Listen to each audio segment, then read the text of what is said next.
Alright guys, TacticalRab back again today. Hope you're all doing well and enjoyed your day so far. And we're live on Twitch with episode 28 of the Breaking Point podcast, joined again by Austin, EasyMac, O'Neill, Lionman as well. It's just fantastic stuff back in the building. Lots to discuss this week. Loads of drama on the timeline. You know how it is. Crimsix is absolutely out of control. And at the same time, we had a load of banging matchups as well that we're going to dive into in great detail. Check us out on Spotify, Apple Podcasts, all that good stuff. Subscribe to the YouTube, follow us on Twitch, and we're here live every week, hopefully on a Tuesday from every single week now on out with all the good stuff. Austin, how you doing? You feeling better? Yeah, good bounce back week for you guys, most certainly. I'm sure we'll dive into that in the coming minutes. Yeah, not bad. Getting ready for the major. I'm actually really excited for it this week, and then the next one's the big one after that. So, real excited for this week. Yeah, Fine, just we're excited back. to watch. Yeah, mate. Yeah, back from work. Just excited to watch some LAN gameplay again. It was so much better. Mate. Yeah, mate. I'm stoked.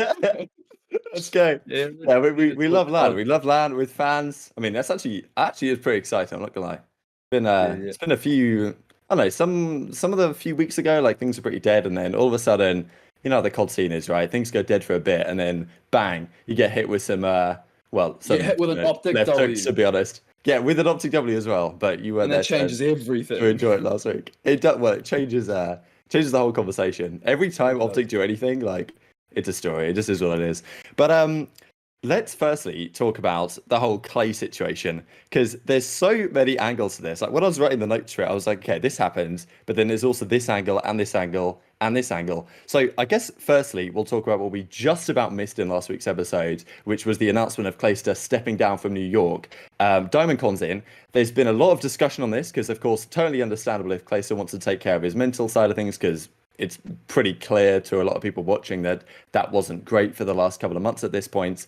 At the same time, it must be admitted that this is awful timing for the rest of his team, and you can understand his team feeling frustrated that it's at this crucial point in the season, Clayster's stepping away. So, there's also potentially more to this than meets the eye. We've had some discussions about, like, from a scene the last couple of days, or really they were just talking about it on the flank, like trying to figure out what's going on here and the truth behind the matter and what might have gone on behind the scenes. And then, Zuma's kind of saying, look, would maybe Clayster have been petty to the degree that the team didn't really want him there? Maybe so he was like, okay, I'm out the door. Good luck, lads. Like, just to kind of show them that they were going to suck without him type thing. Then Asim was kind of saying, okay, maybe that was the case in the chat. So lots to say here. I guess I'll throw it to you, Austin, first for your initial thoughts on, like, Clayster stepping down from New York, because that is obviously massive and has clearly had implications for them this week. There's thoughts about, okay, does he ever come back, at least to this lineup? Is he back for champs? Seems unlikely.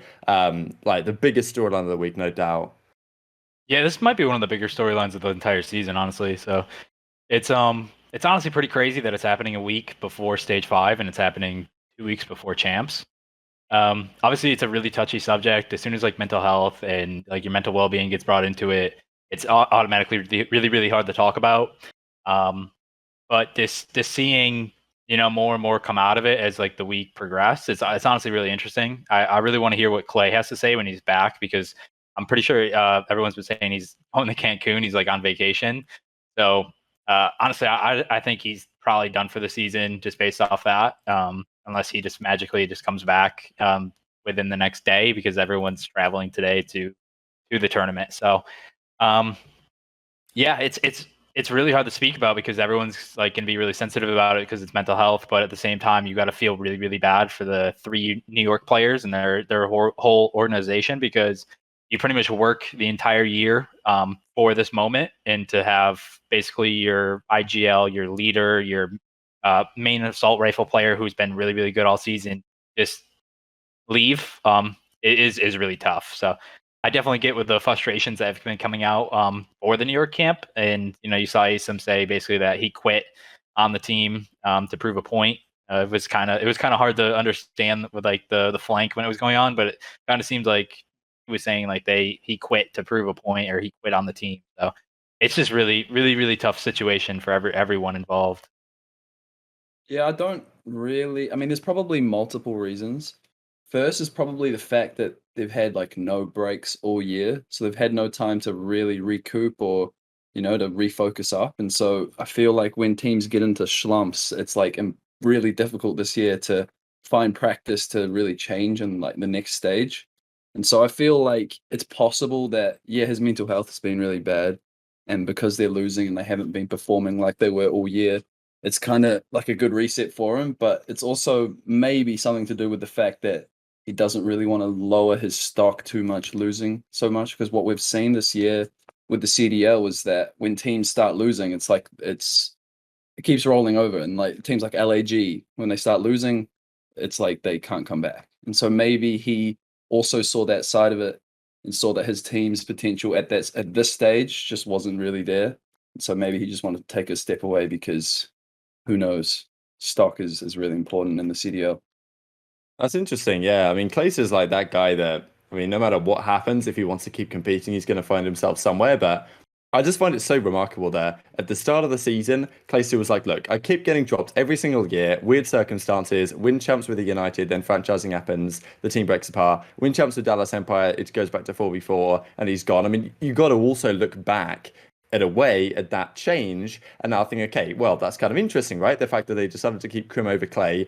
A lot of people were saying at the time, and especially only a couple of months ago when all the drama was going down around Dallas, pretty much everyone was saying, look, they should have kept Clay over Crim, right? And of course, we'll talk in a second about what Dallas exactly wanted to do there. But now looking back on how the season's gone with Clayster on this team, he was talking mid-season about his frustrations with, bringing up these young players and dealing with their mistakes and this type of stuff. And now it goes the way it has, and his teammates are saying like he quit on them or whatever. It just makes it think, okay, maybe Dallas did make the right call, right? Maybe there's a reason why Clayster seems to be the odd man out on these teams getting dropped at end of seasons, because maybe he's a frustration to play with over time. It's somewhat tough to say, but it's it's really interesting nonetheless. Obviously, it's tough for the rest of the guys. I guess my next question is, what happens with Clay next, right? So I think we've probably agreed that he won't be coming back for the rest of the season. I doubt that's going to be the case. I doubt even the team wants him to be there, to be honest. Again, like there has been some talk that if Clayster comes back for champs and says, look, I want to be in the team, then should the team just chuck him in anyway? Because maybe he gives them their best chance of somehow winning, right? Because it's Clay at champs at the end of the day. It'd be a massive shame not to see him there. But yeah, like what happens with Clay next, especially with Crim coming out yesterday and saying, look, Dallas in the middle of the season, when they got rid of Huke, they brought Fellow in as a substitute and they decided to put Illy on Shotzi on the SMGs because they wanted Fellow just as a temporary replacement for Clayster. They wanted to get Clay in, but because it was stage 3 and they'd just done so well and made the finals, then it ended up the negotiations fell through and it didn't happen in the end. So honestly, so much to say on this. What happens to Clay next season? Does he stay on New York? Because he basically said he wanted to retire there, or like at least have a team for a couple of years. All of a sudden doesn't look like that's the case. So I don't know what to make of this, Austin. Honestly, I don't see him back on New York next year, even this year. I think if you go back to a lot of his interviews, I believe in like stage 1 and 2, you remember when he was kind of saying like his teammates didn't have any ice, they kept making fundamental errors all the time, and he was like really rough on them. And then if you look at the timeline, he's like super rough on his teammates in public interviews right after they win matches. And then in stage 3, while they're in the best form they've had in all season, by the way, they're the only team that's beat us twice this year. So you should have like immense amount of like confidence in your ability to play.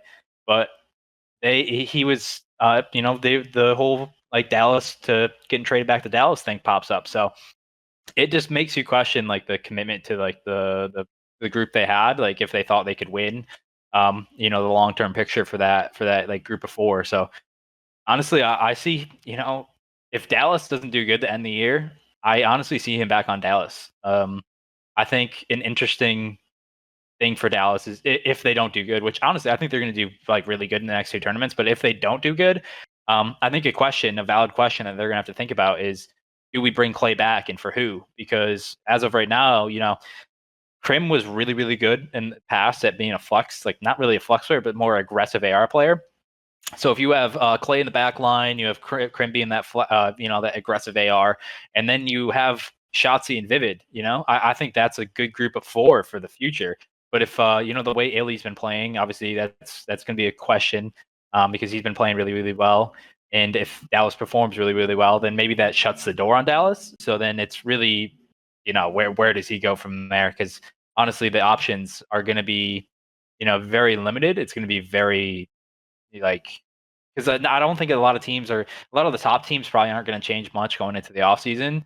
you're going to be either you're going to have to rebuild the whole team again for like the third year in a row, or you're going to have to sneak on to more of a mid-level team and then make changes during the season or next year. So it's going to be a really tough position for him to be in, honestly, right now.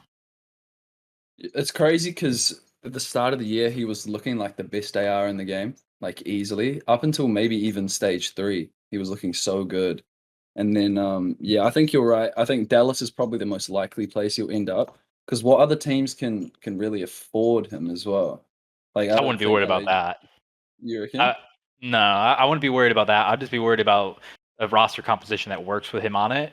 Because Yeah. honestly, like the AR position is pretty stable for players. So finding a good team that needs an AR player, and 2, finding a suitable AR duo is going to be more of a challenge than affording him.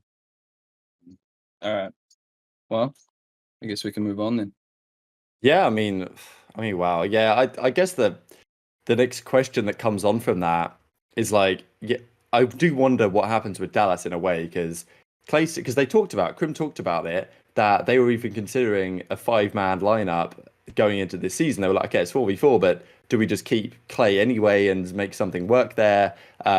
It's interesting because we talked a bit about, okay, could Slasher and Octane potentially work in 4v4? We're now having a very serious discussion about whether Crim and Clay could work in 4v4, which maybe isn't a bad discussion at all because the way Crim's been playing on the main AR, like this guy's absolutely out of control. Like he's challenging everything. We'll talk about it in when we talk about that series. But yeah, I guess the other possibility for Clay is like, look, does he retire? Right? I don't think. I think a lot of people have been saying out of the big name players, the likes of Scump, Formal, Crim, Clayster, these like top 5 players of all time that are still competing. Clay's probably the more likely to step out in the near future. Now, whether that happens here, I don't know. I don't think it does because I don't think Clay wants to end his career on this situation. I think he's still proven this season that he can be one of the best players in the game. And as you say, Lion, very rightly so. Up until like stage 3, people were considering Clayster right up there with the top 2 of ARs. People were saying, look, this is Clay's best game since Advanced Warfare because he was really, really good at the start of the season. And then, of course, like if New York don't want him back, and I could totally understand given the situation, if a scene like if I was New York, I'd probably be thinking, all right, do I build around Clay solely and try and find some other pieces, or do I build around Asim and Hydra and make that work for next season? Probably I'm going to do the latter. So that obviously needs Clayster finding a position. So yeah, definitely some interesting possibilities, but it just adds to the chaos of Rostermania, to be honest, Austin. Yeah, it definitely does. It's going to be a crazy week right after Champs ends, honestly. Because the big thing with Clay is, did they trade him to New York? Because if that's the case, then with a 1-on-1 contract, he would be free agent. But if he re-signed a deal, which is like it's a confusing thing with the CDL, is like you don't know who's re-signed, you don't know what deal they're on, yada yada. So if he got traded from Dallas to New York, then technically his 1-on-1 deal would be expired unless he re-signed. And if he didn't, then it gets into the buyouts and trades and all that. So it's definitely going to be a wild offseason, honestly. I think they paid a buyout for him, but I mean, yeah, they will have done. I don't know. I'm not exactly sure, but we'll see. It's tough to say. Like sometimes the CDL website says some stuff, but I don't think we can. I don't think we can see anything that detailed. But maybe one day. I mean, COD Gamepedia will have it. They'll say if he got traded or, But anyway, yeah, what it's like in teams? terms of it's all good. Okay, I was gonna say, what teams do you guys think is like most likely to happen during this off season? Because I really want to see like LA Thieves. I do want to see that move with like Octane to LA Thieves, and then maybe ASIM as well. To have like, Oh man, who do we have? It would be Kenny on the SMG if he's allowed to just roam, and then you have ASIM the entry, and then you have Octane as like man in the hill posting up, and then Slasher be that roaming AR. And I feel like yeah, that you're team would ripping be the D with so her. good. It'd be Rest good in on peace, this game. Traza. Yeah, I know, because he's been so good as well, especially in that OpTic series. I think we'll touch on that soon, but he turned things around in that series. Crazy. Went from a donut to being like a 1.4 in the control. It was crazy. Yep. It's a good Honestly, question you touch on though. Go on, Austin. Honestly, I think maybe LAG or Seattle would look at him. LAG is owned by Cronky Esports, and they have tons of money. So I like fully expect them to be like huge buyers this offseason when they like retool. So honestly, like LEG is going to be like I honestly really feel like they're going to be a really big player in this free agency. So like maybe LEG, and then you got to think Seattle is probably going to be resetting. So why not start out with Clay and then see what other talent you can attract from there. So those would be my two like I would kind of like watch out for, unless anything like huge happens where he has like a spot in LAT or Dallas. Yeah. I think Thieves is It like is. a really interesting question though, but Yeah. I mean that was just like Because there was a topic that we brought up at the end. No, I'll throw it back to you in the second line. But like the topic that I thought that we could do at the end, but we can just touch on now, is like how many teams are going to make changes. So I think we can just discuss that now. I think. I would say you'd have to say all the bottom 4 teams would, because they're in such dire situations. Maybe I would say New York obviously would have to as well. Florida will probably stay the same because they've got for some reason Florida is so good, but they'll find a way to be bad as well. And I don't understand it. But what I was going to touch on before, then you can go back to like what teams are making changes, was Jaza. Although I don't know if he'll be on LAT next year, I think he's done enough to like warrant being like for sure on another team. So like I wouldn't feel too bad for him if he's not on LAT because he'll find a way on a team anyway. But what do you reckon teams will make changes? Honestly, like it really depends on champs, because like you got teams like Chicago and Dallas and our team, and there's a bunch of teams like Toronto who expect to win. So if they go in and do really bad, honestly, that could shake them up. Honestly, I see 2 teams probably sticking. I gotta think you gotta think Toronto and probably Chicago and us. That's 3. You gotta think probably those 3, and then at least 4 teams will consider maybe upgrading a position or 2, depending on who's available. Like you got LA Thieves. Like if Octane's available, they're gonna consider moving, him in for an AR. I do think LEG is gonna reset. Paris is probably gonna reset. Seattle's probably gonna reset. You got London with a bunch of good pieces. Honestly, I would like to see Trey back on that team and probably Nasty and In do the like chat, baby. Shout out my boy oh, Trey. there he is. Yeah, honestly, I want Trey back in the league. I think he's really versatile. And I think he's a great mentor. And he was already with Afro in the Challengers, so I really see that duo working. And I think Nasty is probably the best amateur talent that isn't in the league. And honestly, I would really, really like them to look at Harry as an SMG, because I know Paul has been really, really good this year.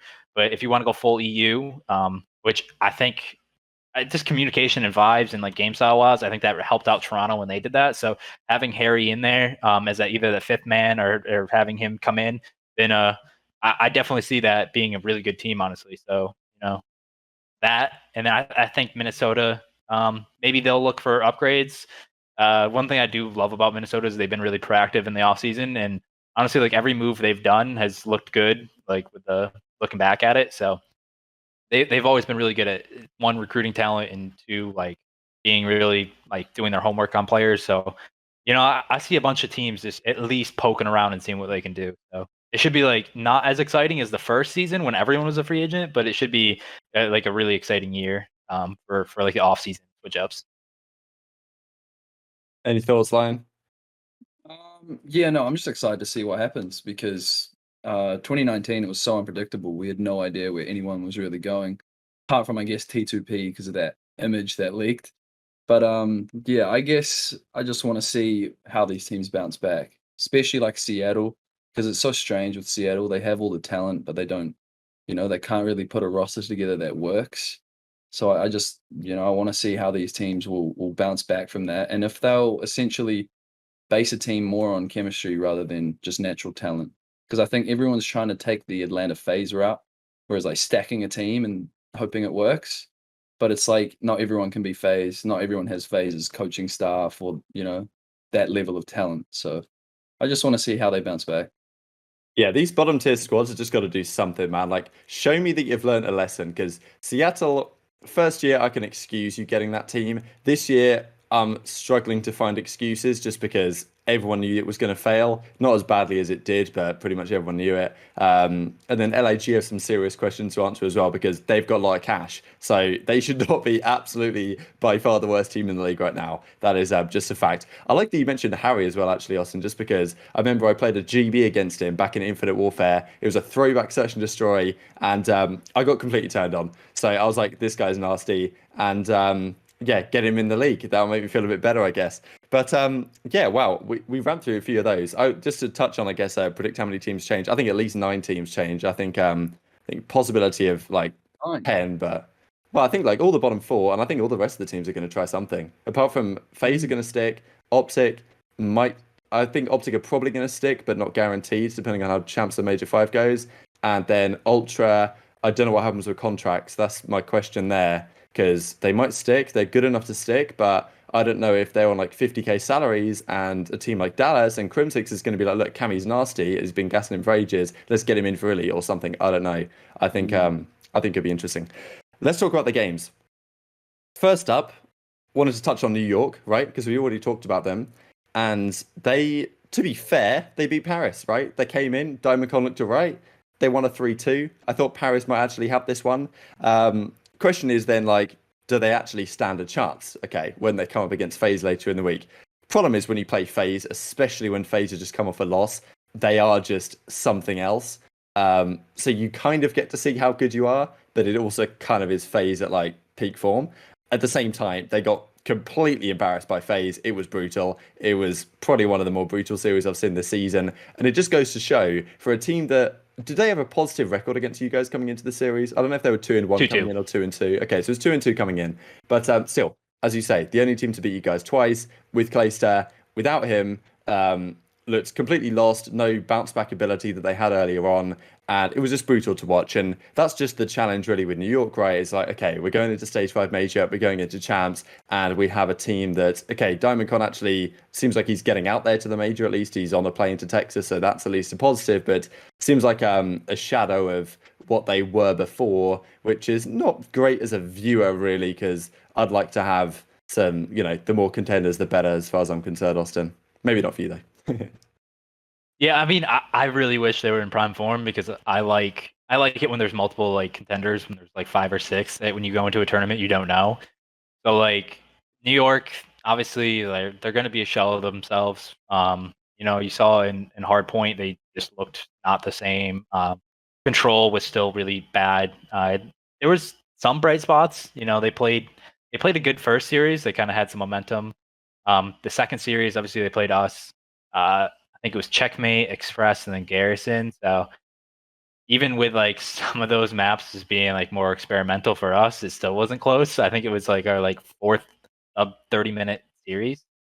So it wasn't close, but I do feel for them. I think they still have they still have a lot of talent. Like I still think Mac, Hydra, and Asum are a really good trio.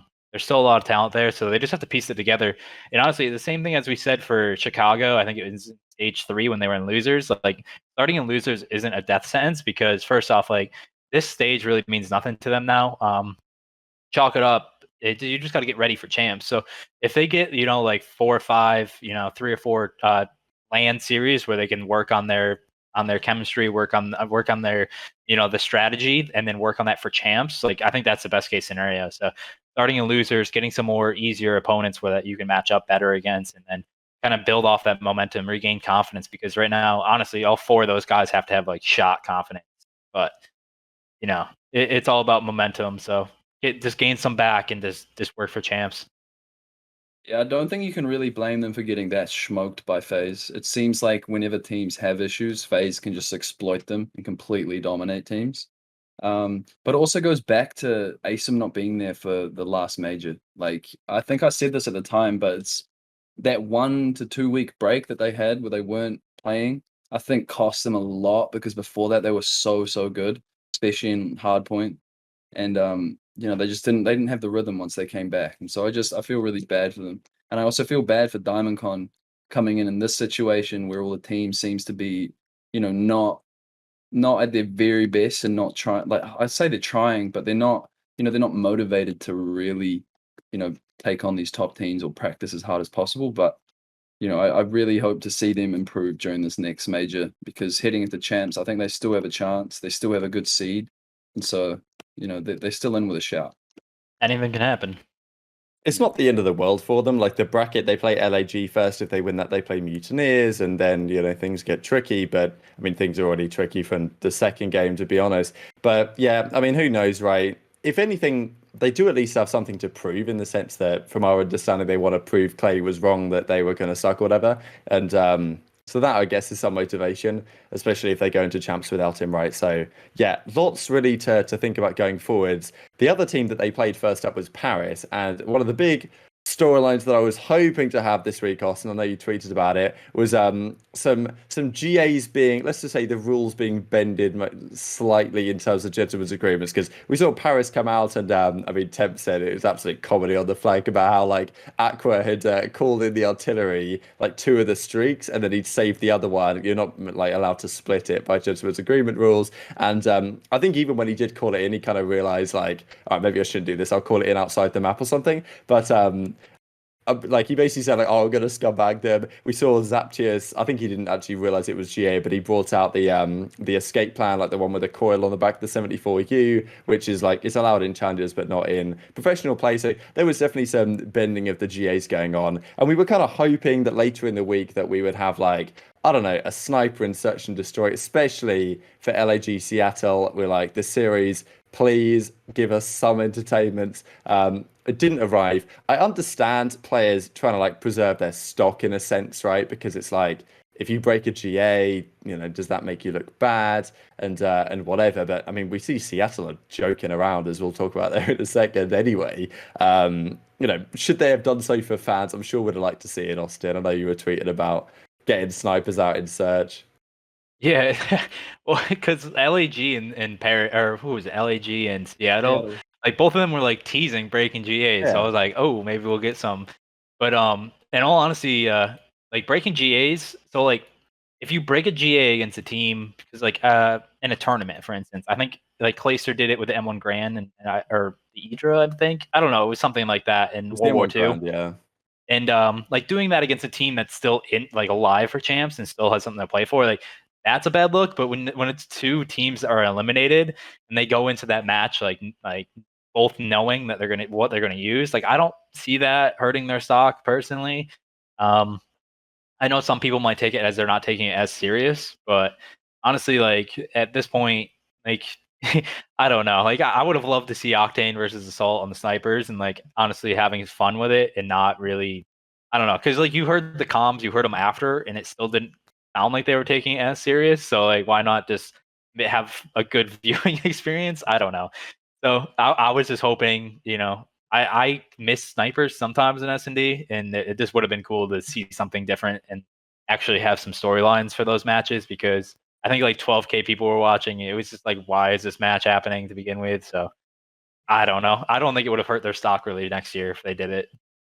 I'm not too sure about that, like hurting their stock. I feel like it could, because I remember the last time that I like truly remember teams breaking GAs was, do you remember 100 Thieves versus OpTic in the CWL 2016? What When a like time. Royalty Oh, with the pulled dual out wield. the Argus. The Yeah, and Argus the was out, dual- yeah. Yeah. And I The remember Fringe Search that. and Like Destroy they that almost won time. as well. Yeah. Yeah, it's like we were round game 11. 5, Yeah, round yeah. 11. Yeah, and Formal got a 1 burst to win this win the match, and they almost lost. But like that's what I remember. And I remember that like that's when I realized 100 Thieves were like completely chalked, and like I knew they wouldn't return to COD for a while.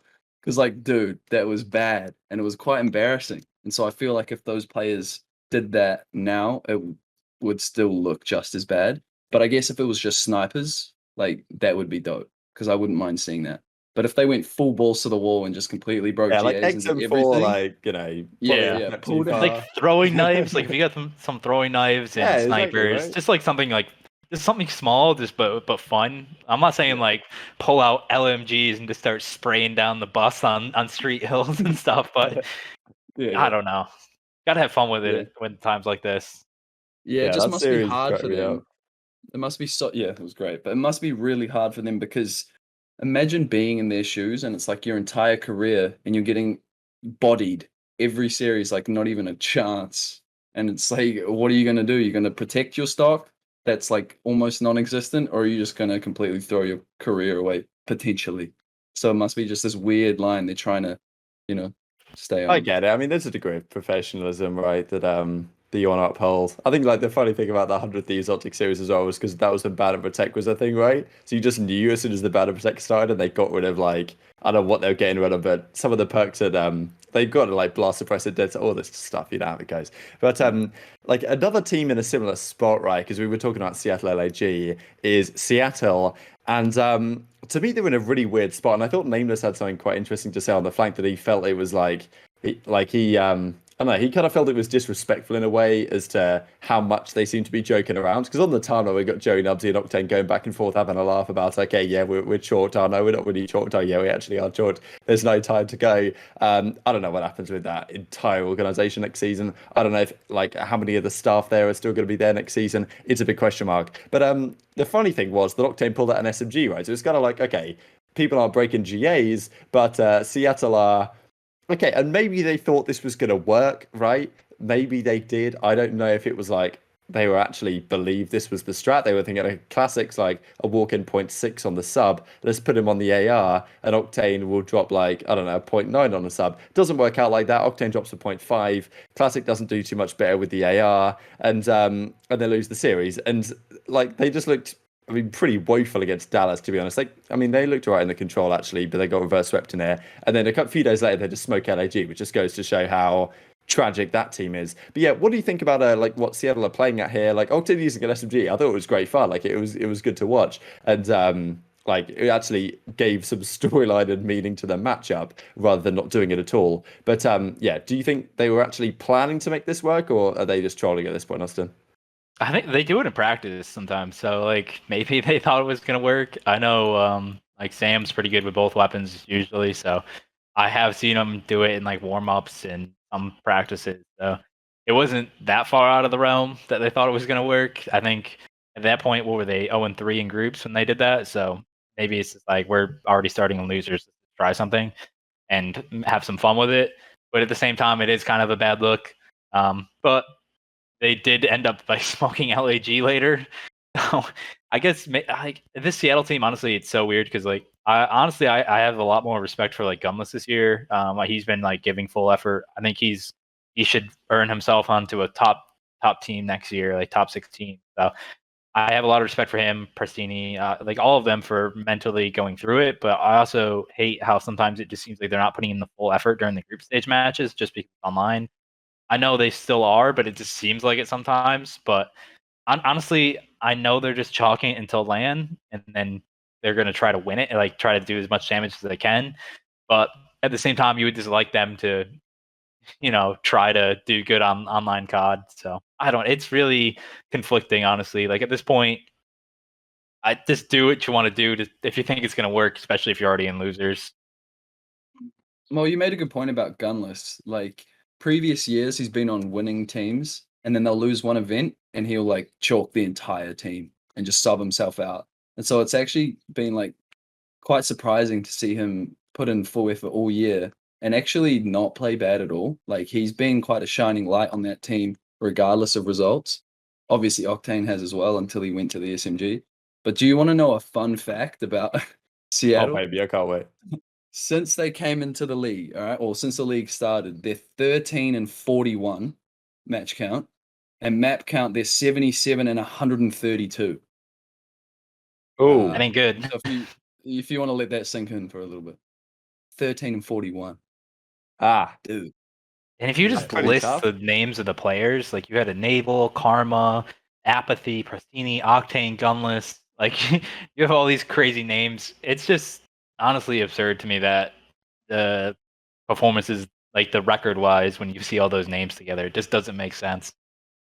they have like so many rings if you think about it, because like the team last season was stacked with rings, like with Apathy, Karma ×3, like all that, and then you bring in Prestini as well. He's also a world champion. It just doesn't work. They really need to reconsider how they're building their teams because it's not working. The SMG duo is key. Everybody knows this. That's just how it is. But to be fair to Gunless, I completely agree with your take about like, look, Gunless has not only does he seem to have completely turned around his character and the way he approaches the games in his teams and hasn't chalked it up, and that's what I've been really impressed at. But he's also performing incredibly well individually and still looks like he can be a top player. like the couple of series he played this week were fantastic. Like he was the only one putting up numbers against Dallas, and then even a few days later against LAG was also frying. So yeah, I agree that he should be a piece to build around. The other question on this Seattle thing is, how true is the statement that SMG players can pick up an AR and fry, but AR players going the other way can't do the same? Because I think it's an interesting point. We've got Octane on the SMG, doesn't do particularly well, but we've got Scump saying that every time he picks up an AR, he's frying with it, right? Like, if Simp stepped into an AR role, and of course there's some outlier players, the likes of Simp, and Arcetes is another good example because he used the MP5 a lot last season to great effect. But I would argue that on the main, it's generally easier to slow down as a player than it is to pick up an SMG and speed up.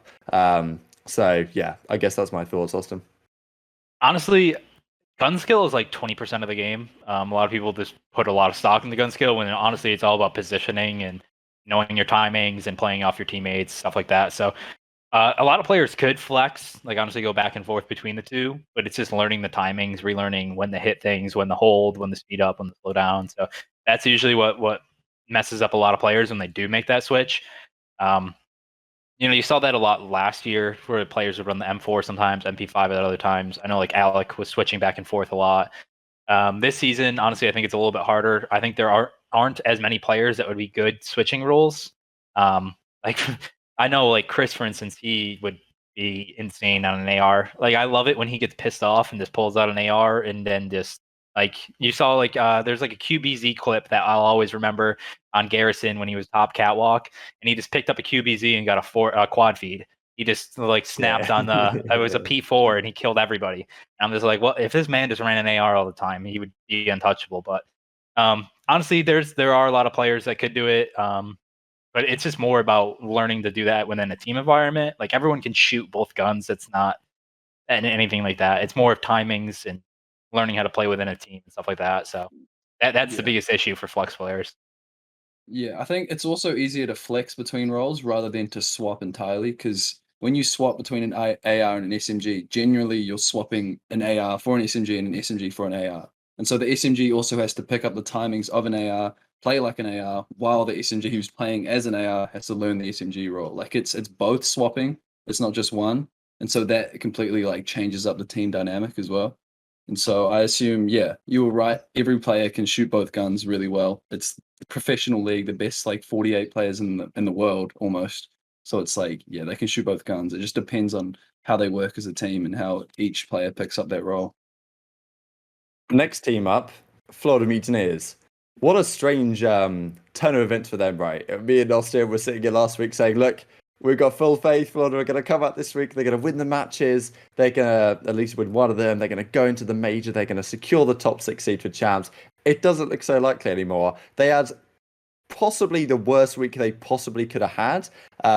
They lose to Toronto, especially the loss to Minnesota was just devastating, right? Like getting 3-0'd like that, because you were talking about the implications of that one in terms of the map count situation, the fact that because they got 3-0'd there, that meant that the head-to-head tiebreaker that would have been between Dallas, Minnesota, and Florida would never have gone Florida's way, meaning that they were out of contention regardless of what happened between Dallas and Toronto, which is crazy to think how things started. And it's a similar thing last stage. They look so good, and when it's down to the horizon, I really thought this time that, okay, they've got over the hurdle in a way. The inconsistencies might have gone away to a degree, but they were at least good enough to go the distance with Minnesota, and they look somewhat competitive with Toronto. But crazy how things went so sour for them, and now they're starting in losers. It's going to be very tough for them to get that number 6 spot for the World Championship, which of course is really key to start in the winner's side.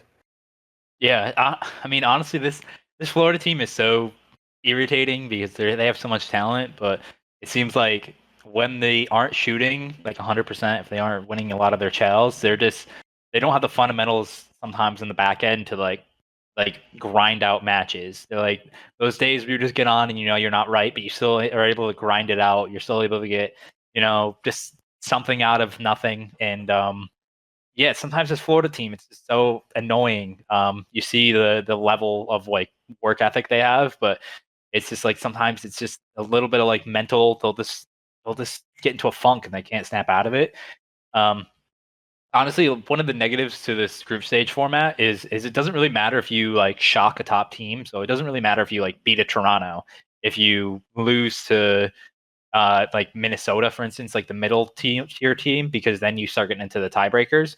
So even though they beat Dallas and they beat the two worst teams of the group, it doesn't really matter because they lost to a team that they were competing in the tiebreakers, which kind of sucks. It feels like they should be rewarded, because I think this is like the second or third time they've gone 3-2 and not made it into winners because they lose to the team that is like second and third, So honestly, it hurts to see it happen to them.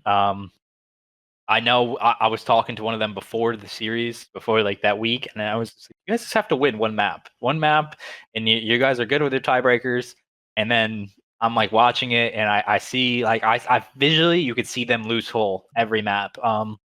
They had a really good first map, had a chance to win it, lost. Had a very good chance to win second map, lost, and it was just like full was just lost at that point. Minnesota just bodied them on the Gary, and then yeah, so it's just really frustrating. It's really frustrating to see how much talent is on that Florida team, and like their peaks, but then to see their valleys. It's just really annoying. Like it must be really annoying as a Florida fan, honestly, to see that. Yeah, it seems like none of them. Well, it seems like they can never all be going off the same stage. Like Wake in stage 1 was incredible. Stage 4 it was mainly Neptune, and then this stage it's all Skies. Like you've seen the stats for the stage so far, and the fact that Skies is a 1.27 for the stage, he's got a plus minus of 77, whereas no like the rest of the team it's like -7, 3, and -5. But per game mode, Sky is like 1.31 in hardpoint and then a 1.19 in S&D and control. It's just ridiculous. Whereas you look at the other players on the team and it's like they all have a bogey game mode where they can't quite perform at like their top level. And so it feels like they'll be really good in one mode and then they'll get smoked the next mode and lose full. And it's like that's the problem I feel like with this team is that they are so good, but then they lose full more than like other teams do. And so they'll just not be able to hold the consistency throughout a series. But yeah, it is just annoying because I expected them this stage to really show up after Neptune had such a good stage 4, because that was kind of what they were missing, like a dominant SMG, because they had Wake and Skies on the ARs and they've been consistent, mainly consistent throughout the whole year. And yeah, Neptune just he couldn't quite do what he did last stage, and I feel like that's somewhat of a detriment. Yeah, honestly, the control is what's more shocking for me. This is honestly like control is like a very big swing mode in series in best of 5. So uh, Neptune has a 0.68 at this stage, and Awakening has a 0.85 in control. So they're really struggling, even though Skies is getting kills. They just can't get that final push as a team. It just seems like maybe they're doing too many split pushes. They're just not going as a unit fully. And then even in like in S&Ds, this is a problem that Minnesota had last stage. Is they were trying to get into the clutch and late into the round, and they were more worried about winning the mid round and late round than winning the early round. And what we've seen out of Florida is they are winning way less opening duels now than they were in past stages, and I think that's hurting them. But they're also clutching a lot less. They have 3 clutches, 1 so far this stage. So if they aren't winning early in the round in S&D, they're not winning late in the round because they're not clutching. So honestly, they just need to learn how to grind out matches when they're in a funk, because they're a really chow heavy team. So when they're winning gunfights, they're going to be smoking teams. But when they're losing gunfights, they're going to be losing to the worst of the teams. So they have to find the ability to do what Dallas does in hard points. What you see our team do in control sometimes is just grind it out. Even though you're down 6 lives in a control, grind it out. Find ways to get that one push together, win that push, and then get the ticks you need. Like they just have to find that ability, and it seems like sometimes they mentally get into it and they just can't snap out of it and get that final like regain sometimes on these maps. Yeah, I wonder if they're and it's missing. like, Go online. oh yeah, someone commented, do they have like a true IGL? And I wonder if Yeah, they do. about to say We the don't same quite thing. know. Kind of. Yeah, but like we talked about optical year being really momentum based, and like they will destroy teams or they'll get smoked, and it kind of feels like we haven't touched on Florida in the same way, even though it feels like they have the same problem. Like when they've got the momentum, they can fry anyone, but when they don't have it, they can get smoked by anyone as well, and it doesn't quite make sense. But OpTic seems to have maybe found a fix for that, but Florida not quite, it seems. They don't Honestly, have that like talismanic leadership figure. Like you mentioned, these teams that don't tend to lose full and can make it work. The likes of Dallas, the likes of New York, OpTic are finding it. They have a player like Clay, like a Crim, who has that kind of who can keep the team composed and cool with these younger guys. And obviously, Havoc is like a veteran in a way; he's been around for ages. I don't know if they necessarily had as much of the same issue when Slacked was in the team, but I don't think Havoc necessarily brings the. And it's also difficult to do as an SMG role anyway. I think to bring that kind of calmness and keep the guys in the right headspace during the game. So maybe that's something that's hurting them. I don't know if you had any last thoughts on this, Austin. I mean, obviously, this was a concern for them earlier in the year. That's the reason why they picked up Slacked, was to be that veteran leader for the team. And I think I was just talking about this honestly the other day, where this team has a lot of quiet players, and when the going gets tough, you kind of shut down. Like if you're having a bad game, you start shutting down, you start not speaking as much, and that's when you need like your IGL, your vocal leader, to pull it out of you to get you out of that funk. That's what Alex really good at, is when someone's starting to shut down, he notices it really quick, and he's able to pull you out of that just by like cracking a joke or getting in your head, like picking on you a little bit. Like he knows when and how to get you out of that. And I don't know if they have that leader on this team. You would think maybe Havoc or Skies, because I'm pretty sure like Neptune, Awakening, they can be a little bit quiet. Skies, I don't know how he is in game. Out of game, he can be he can be kind of like boisterous. But who's that in-game leader? And I think that's where they've been missing all season long. I think that's going to be something to look forward to in the offseason, because obviously, due to circumstances they can't control, they were into the free agency last year really late. RIP Pharaoh. They didn't really have many options at the time for IGLs, so obviously, like Slacked was a suitable replacement. He was a suitable, fourth for this team, but he obviously didn't bring the IGL abilities what this team wanted or needed. So that will be something, or I'm pretty sure they'll be looking into for this next off season. So that'd be something.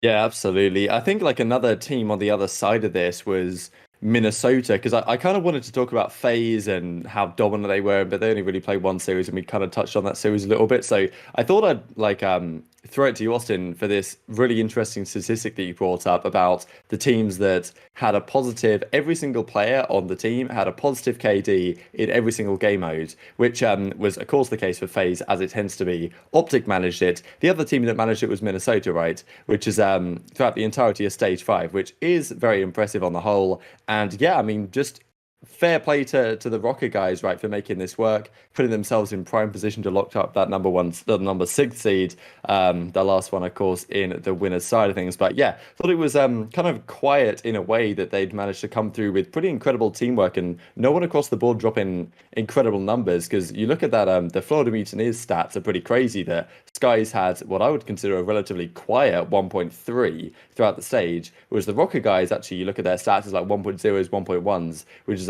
probably exactly what you want. Yeah, so, honestly, this Minnesota team was like the biggest shock for me, because one, they went 3-2 for the stage, and they had a 2-6 map count. They went 1-3, 1-3 versus Dallas and Toronto. So you would think they would have some, stats that wouldn't be ideal when you look at it on the surface. But honestly, green all across the board. Attach had a 1.10. Me and Lion were talking about it. We've never seen Attach have a 0.5, and that's what he had last stage in S&D. And he had a 1.42 in S&D this time around. Priesta had a 1.4 or 1.14 in hardpoint, 1.13 in S&D, 1.12 in control. He's back to that like consistent player again, that flexible guy who's kind of just filling in the gaps. Sandy and Major, they did their jobs like very, very well. Something I liked about this team was sometimes they don't win the firepower battle. Like sometimes like their gun skill isn't, they can't out gun skill teams, all the time. So, but what they can do is they're really, really smart players. So they can outthink teams. They can have really good fundamentals. So that was something I love to see in hardpoint. And then in S&D, they weren't relying on the clutch. Last stage, they had double the amount of clutch opportunities compared to this stage. So this stage, they've only had 3 clutches total, which sounds bad, but in reality, they haven't had as many chances to do that. So it's a good thing. It means they're winning the early round. It means they're winning the mid round. They're winning their 2v2s pretty clean. So they're not relying on the on the clutching ability of their players. They're more relying on the teamwork and the S&D. So it's been really great to see them turning around and hit stride for the final stage. And that is a crazy stat that they haven't had to clutch that much, because looking at these players, like especially Attach and Major Maniac, they are clutch players. And so just because they don't have to do that doesn't mean that, they can't. And like, so they haven't even been pushed to the point where they need to this stage, which is crazy. And the fact that Attach's KD and S&D is 0.9 better than last stage is, I mean, I guess we did predict this, but it is also just ridiculous, because I don't think we've ever seen that in back-to-back stages, probably ever, from a player making that bounce back in like a couple weeks. So like, I'm really impressed with him as well. But their matches this week, the fact that they dominated Florida, like that was such a surprise. Like I predicted Florida to win that series just based on the players and like the lineups, but like I didn't really take into account how good their teamwork has been this stage. Like Minnesota have been clearly the most improved team this stage, I would suggest. Yeah, shout out Major Maniac, honestly. Attach, they've all had modes where they've improved on. I really do think Mike has been like the most improved player on this team, because he went from a player that, when you watched Minnesota, he wasn't making the flashy plays. You kind of didn't see him pop up making big plays. But now this stage, a 1.31 in S&D, he's like one of those playmakers in S&D that just, they'll get very aggressive some rounds, play back others. He's really unpredictable. So seeing him have the highest adjusted KD, he had a 1.19 adjusted KD for the team, is honestly amazing. I love it when him and P-Dog are killing it. So I was super excited and happy to see them doing good. Priest has really improved as well, the stage, because like it seemed like all year he was really inconsistent and like kind of a piece that could have been moved out. But I think because of how good he was prior years, they stuck with him, and it's really paid dividends, because he's playing at his potential now, which is awesome. 100%. Yeah, he's been killing it. I mean, another team that really impressed me this week was the Dallas Empire. They come out against Seattle. They just dispatched them, no problem at all. Which, looking back, it's not exactly impressive, right? Octane was on an SMG, but it is what it is. But then the Toronto victory was, I think, really, really good. I didn't expect this, to be honest. I thought that Dallas are one of those teams that it's either that, and to be fair, this was a big series, right, in terms of seeding, like stage 2, they want to get for the World Championship and also seeding for the major. So it was a big series, but I thought that maybe Dallas seemed slightly stronger on land. I thought Toronto might get the edge on them, but to be fair, Dallas looked really good here. What I was really mostly impressed about, to be honest, and we've been saying it the majority of the season, really, even though the SMG duo is incredibly important, and Shotzi and Vivid have been great and playing very well together, you do need the supporting cast, especially if you're going to beat a team like FaZe and they have every single piece you'd ever want. Criminally have been absolutely spectacular, I think, as of late. Like, Crimsix especially, obviously, he pays my salary, right? This guy's out of control on the timeline, but so credit where it's due there. But still, like, he's dropping 20k damage in 4 maps. Like, this guy's channeling everything. He's winning gunfights. He's getting clutches in Search and Destroy. He's dropping new memes on the timeline day in, day out. Like, he simply cannot be stopped right now. And then we've got Illy on the other side, who seems to have really put his head down these last couple of months and has really improved his game. Like, he's probably realizes maybe that at the end of the season, it's probably his head that's the most likely one to be on the chopping block if something's going to happen, which and he's been massively turning it around. And with all those 4 pieces playing well, and the veteran leadership that they have, and the experience already winning world championships, and Vivid really seems like such a great grinder, a victory like this against Toronto I thought was really, really impressive and sets them up as the #1 seed for the major, which you can't go wrong with that at all, Austin. Yeah, honestly, I think they had probably the most impressive stage out of all the teams. Them and OpTic pretty much, they had really impressive stages. I think Dallas, they did what they had to do. I think beating Toronto and the way they beat Toronto is huge. I just think they needed that going into the major, because now they take over the 2 seed. They have more confidence versus Toronto. They have a lot of confidence versus us and Chicago. So there's no team that they lack confidence against, which is a major key to actually like matching up well against these teams in a high pressure environment. So going in and beating them was pretty crucial. I do think, having the slaying of Shotzi, who's been kind of underrated this season. I feel like a lot of teams a lot of fans will put him in the top 3, but then forget about him. And then he goes in and he puts up like a really quiet 1.16 for his stage. And I feel like not a lot of people have been talking about him a lot. is pretty huge. He's starting to hit stride because he dipped a little bit in stage 4, not much, but he's really hitting stride. The only thing I'm worried about this Dallas team is their S&D. Illy had a 0.74 and Vivid had a 0.74 for the stage. And with the current best of 9 format, like we have it, S&D wins championships. So they're going to have to improve on that. That's been one of their major strengths. But yeah, I think they've made vast improvements in the respawns. They're not getting outslayed as much. Illy had a 1.12 or 1.2 in hardpoint. Vivid had a 1.29 in control. Shotzi had a 1.24 in control. So they've been getting a lot better at not having the grind out of respawns, even though they can. They're starting to win it more by talent and fundamentals. Oh, go for it. No, you're good. Okay, yeah, I took Toronto definitely to win that series because you were right. I do think that Dallas is slightly better on LAN, which is scary now because this stage they looked very competent online as well. I think those like 0.74s for Illy and Vivid and SND, they'll probably be kinked out on LAN. I assume so. And also the control for Illy 0.87, not ideal, but his hard point's crazy. And I feel like they've really improved just all stage. If I'm just looking at extra stats here, yeah, Vivid at 1.29 in control is crazy. But it's like every stage, it seemed like with Dallas, they would have one player that would be like a severe outlier, which is why they couldn't quite beat the top teams. But this stage, it seems like every player is pulling their weight. And, to beat Toronto online especially is crazy. So, I can't wait to see them on LAN because I assume they'll be even better. Yeah, one of the major statistics for Dallas, honestly, is Vivid in control. He had a 1.16 on defense. He was 90 kills, 56 deaths on defense, which is absolutely absurd, especially for an SMG. 1.6? Yeah, he had 1.6 on defense. So for a SMG player that's going to be pushing out lanes and finding timings, that's like really hard to do. Not only did he kill it on that, he had 24.77 kills per 10 minutes in control. That led the league. That was better than anyone else, not just for an SMG, but anybody else. And he was averaging 4K damage over the 10 minutes. So he just all around just had a really great stage for him in control.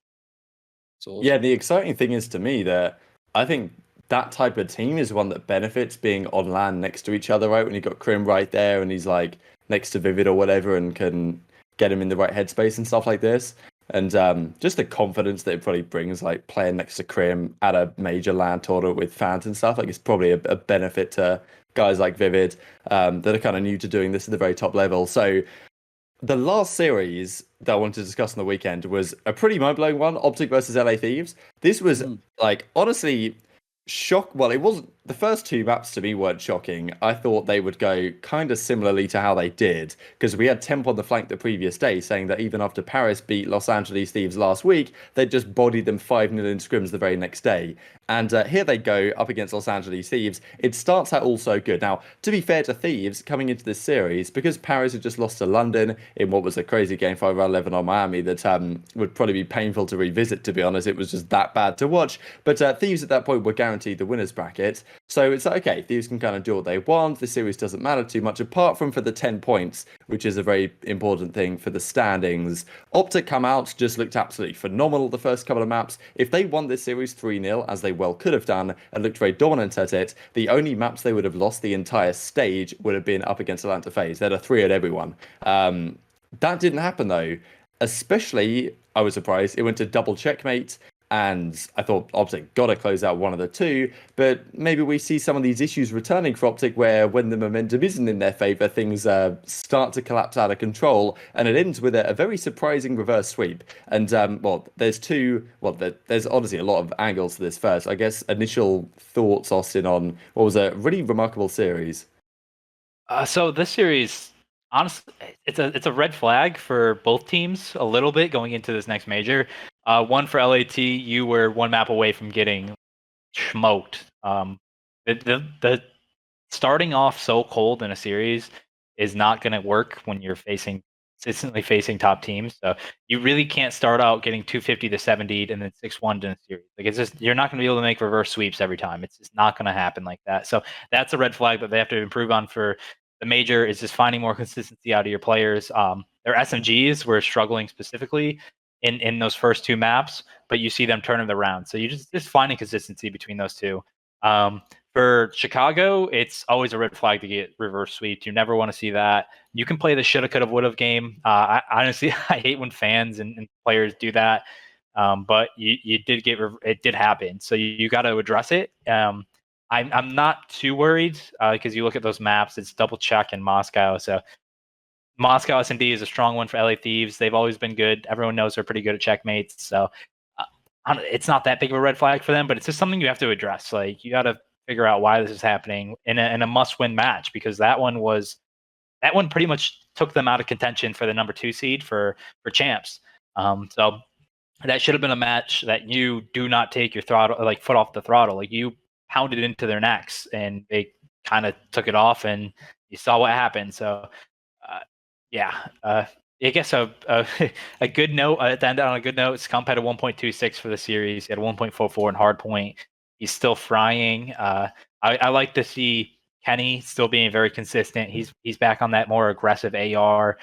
He made some crazy YY kills that I honestly no one else in this league can probably do. I don't know why he YYs so much, but he'll go from YYing to snapping on people like it's a glitch, and he's still really impressive on the AR, and that's something that you don't see. Just a lot of like just pure talent just out of a player like that. So it honestly, he always just impresses me whenever I watch him. Yeah. One stat about OpTic, the fact that all of them have a 1.1 or above, like Dasher 1.17, Envoy 1.16, Formal 1.13, and Scump 1.11. It's crazy. Like we haven't seen that from OpTic since like Dynasty days. The fact that they're that dominant. But then we look at LAT and Draza. He was the key.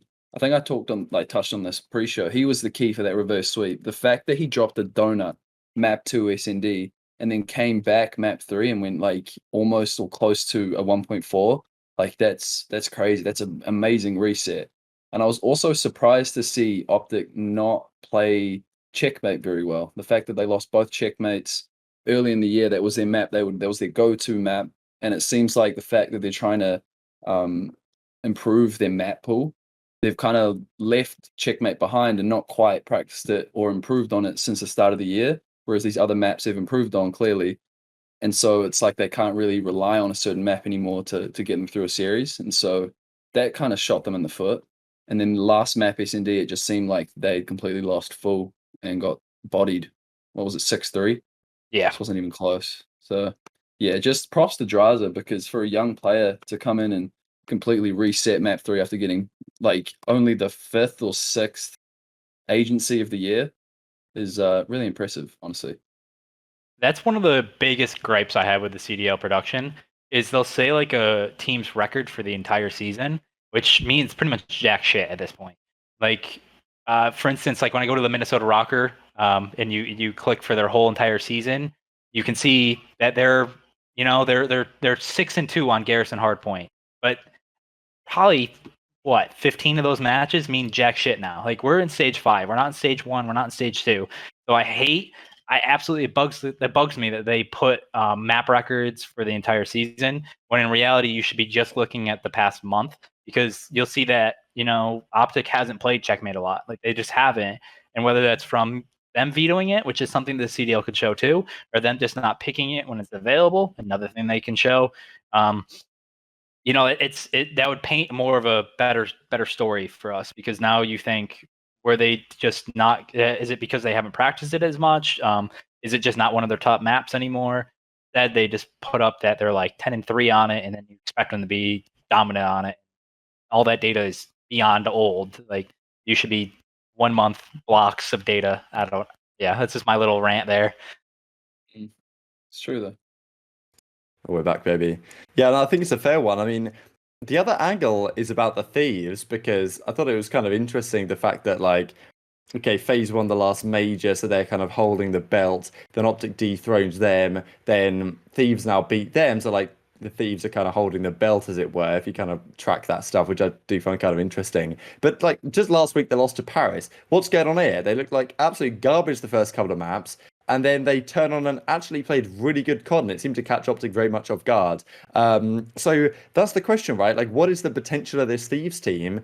To me, Draza might be the key. It's tough to say exactly who is the key, because Kenny's always been great. Slasher didn't play horrible as he did in a couple of series recently, which certainly helped them. And Draza seems to be the catalyst really to their success. John kind of does his thing. John doesn't seem like he's ever going to do anything particularly spectacular, but he's not going to make a horrendous amount of mistakes. And when Draza turned up in the series and Envoy kind of slowed down, all of a sudden they win 3 straight right and win the series. So they're still in the mix, right? This 10 points is pretty massive for them, puts them within striking distance of trying to get to Minnesota. All they've got to do is outplace them by a little bit. Then they'll be tied in terms of, I think they're 20 points behind right now. So they need to get place better than them by a couple of places, get to a position where they can lock down a few points. And if they win a couple of series here and Rokkr lose, they should at least have a better map count if that's what ended up deciding the tiebreakers. But yeah, it's tough to say really with Thieves. Seem incredibly unpredictable. Like, imagine losing to Paris and then going to take down the number 1 team in your group. It's kind of a strange situation. Yeah, consistency is key, honestly. And getting that consistency out of John and Slasher, because Raza and Kenny have looked pretty consistent all stage, pretty much all season. It is what's key for them. John only has a 0.6 in S&D. He's 4 and 8 in opening duels. He's not doing very well in damage in any of the modes. 0.7 on attack for control. So they just have to get him getting into a little bit more production. I think he's being a little bit too selfless. He's trying to play that support role a little bit too hard. I think it's just getting him a little bit kick-started, because you have 2 players playing very, very well. You just got to get a little consistency out of John and Slasher. It's been a roller coaster kind of stage for them. Yeah, for sure. But it is good to know that like Slasher has that extra confidence on LAN. So that will give them a boost. And then John's obviously one of the most experienced LAN players in the history of COD. So you've got 2 things there that could actually help them, even though they've had such a rough stage. Especially, I just saw the stat that John had a 0.6 in SND, which is interesting. But yeah, I think that they'll come back strong on LAN, and they should be a force if each of them are firing well.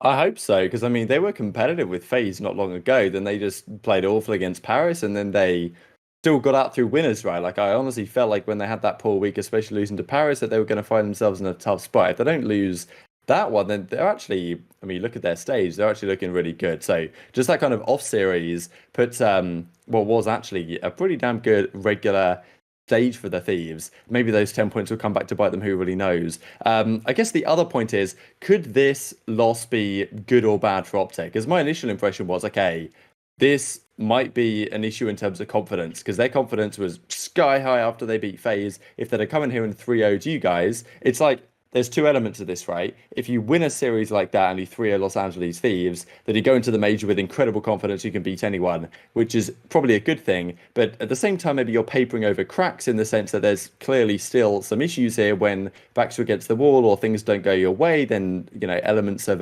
tendency to crumble in a way, as happens pretty much in this series, which is obviously an issue. So they can go back and they can clean up those mistakes. They can figure out, okay, what do we need to do as like a mental reset in these situations? Because that's things that sports scientists and stuff for other sports have done, where players will be tilted or players will kind of be losing full, and they'll have like a trigger which will mentally reset them, whatever that might be, like whether it's a word they say or something that the team might do that will get them back in the right headspace to just refocus and continue crushing it. Doesn't seem like OpTic really have anything like that. When things are going well, they're going great. When they're going poorly, they're going poorly. And yeah, maybe that's something they can think about in the coming days, given that at the end of the day, they're still number 1 seed. But if it's me, I'm now coming into the major, and we'll talk about predictions here in a second, playing either Toronto or Los Angeles Thieves, and probably wouldn't be as confident as you were, which maybe is going to have an impact, because they are a team that thrives in the Austin.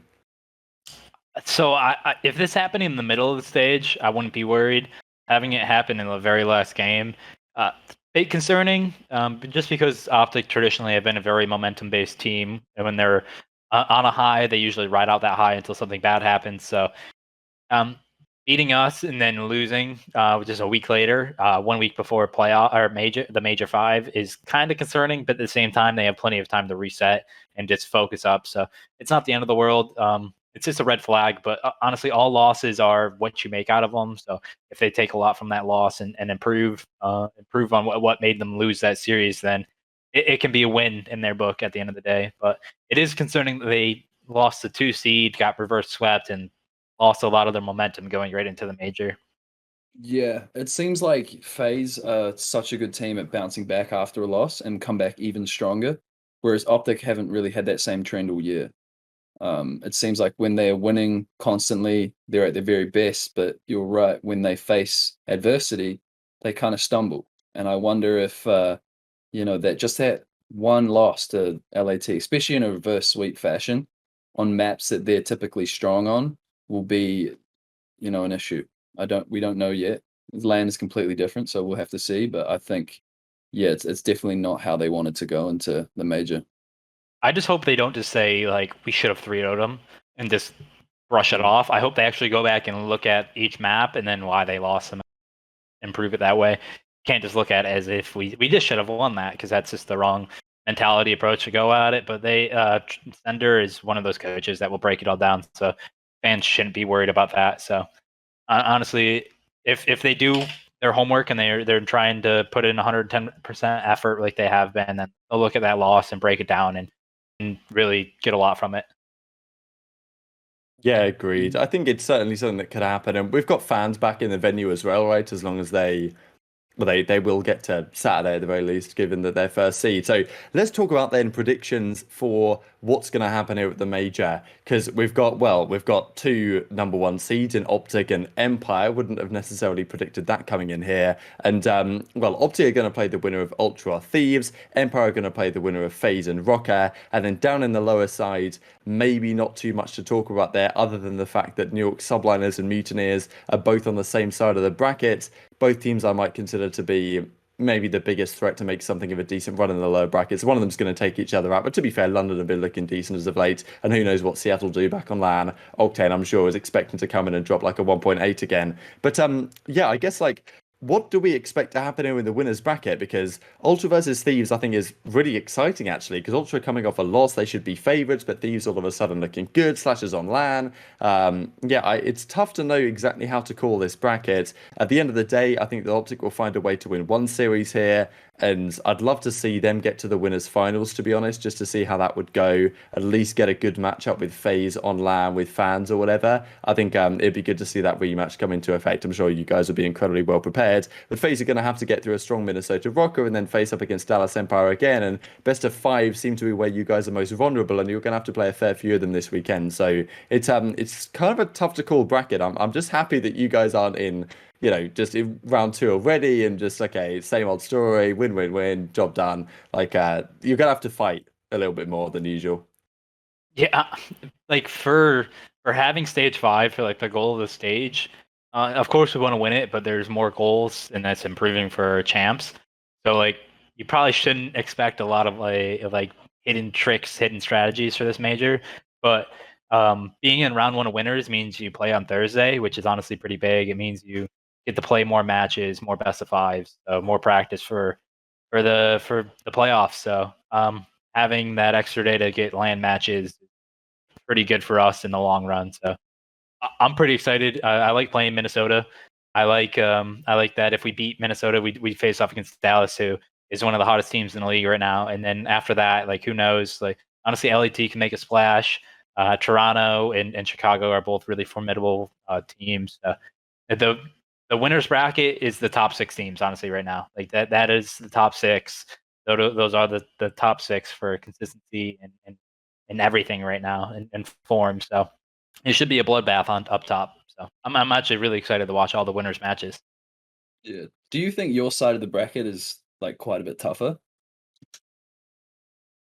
They're pretty even. It depends on who you look at it from. Like if I'm LAT, I want to be. I don't know. I feel like Toronto, they're not slumping, but they're not on the highest form that we saw them in like stage 2. So if they go back into the form they've had, then I feel like that's a really scary team to play always. And Chicago is really, really hot right now. So both of them, if you're Minnesota or LAT, like you really don't want to be flipped either way, because like both sides are really, really tough. So Honestly, I would rather take this bracket over what would happen if Toronto had won. We would have played Dallas, and then Toronto would have been waiting. So that would have been a really tough bracket. Yeah.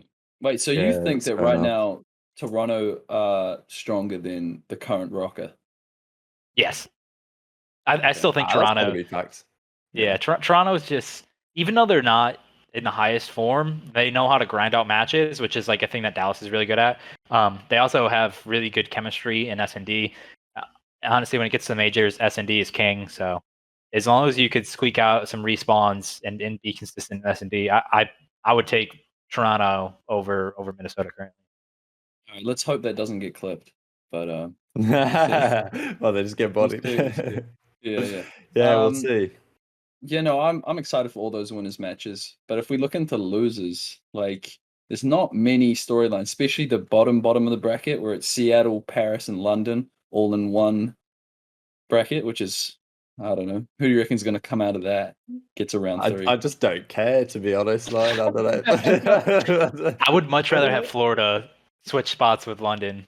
Like Yeah. I would rather see Florida and New York get more reps than have one of them get knocked out. So honestly, the losers bracket is kind of chalked for me until like round 3 or 4. I'll view it on Saturday. Yeah, all the losers teams seem to be, apart from Florida, in a pretty rough spot. Especially LAG. Do you reckon LAG will beat this New York team? Because remember last stage. Oh, there's No way, though. They're just beat they're just too bad. All right. No. They're just like, but like Seattle are bad, right?